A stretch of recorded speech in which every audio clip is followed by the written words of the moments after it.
Okey, hari ini saya nak tunjuk berkaitan dengan penggunaan Mendeley dalam penulisan tesis.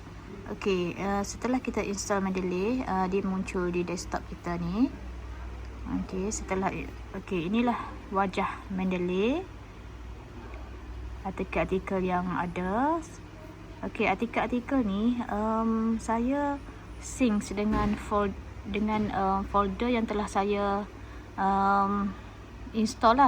Okey, kita kena watch folder kat sini. Okey, kita kena link dengan folder yang kita buat. Contohnya saya buat clean folder. Clean folder saya letak dalam iCloud OneDrive. Okey. Dan setiap artikel yang saya jumpa saya akan masukkan dalam clean folder. Dia terus link. Okey. Saya tunjuk clean folder saya, contohnya macam ni clean folder saya. Sekejap.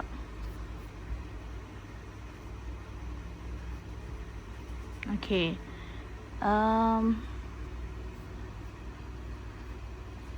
Dalam iCloud saya, OneDrive. Saya letak dalam OneDrive.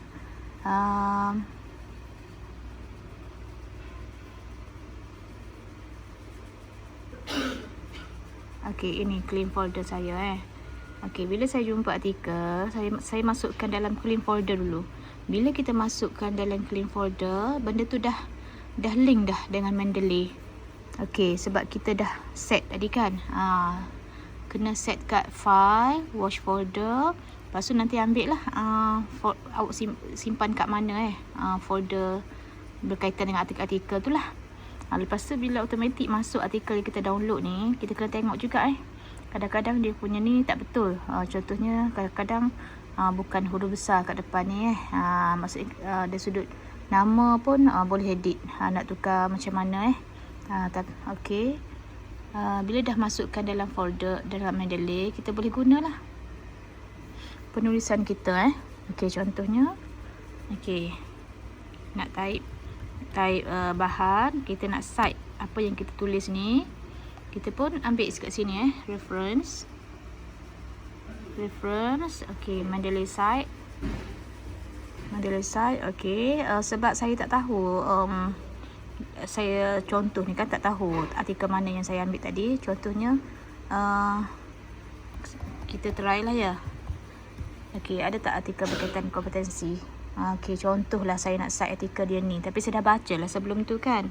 Okey, insert citation. Okey, dah masukkan dah. Okey, nampak tak dia nama dalam kolom kan. Okey, macam mana kita nak buat ni? Ni, macam mana kita nak macam ni. Jadi kita ambil yang ni, kita sini, kita buat macam ni. Dia dah keluar dah daripada kolom biru tadi. Okey, dah boleh type. Macam tu. Okey. Dan bila kita dah buat rujukan, kita tak perlu dah nak letak rujukan kat bawah ni. Macam ni cakap sebab saya dah ada rujukan kan. Okey, dah ada rujukan. Kalau bagi yang tak ada, boleh kat sini sini. Okey, ni sini bibliography. Nanti dia tulis bukan update lah, kena insert bibliography. Nanti di rujukan ni dia automatically tak payah edit dah, kecuali DOI lah kena buang kan. Okey.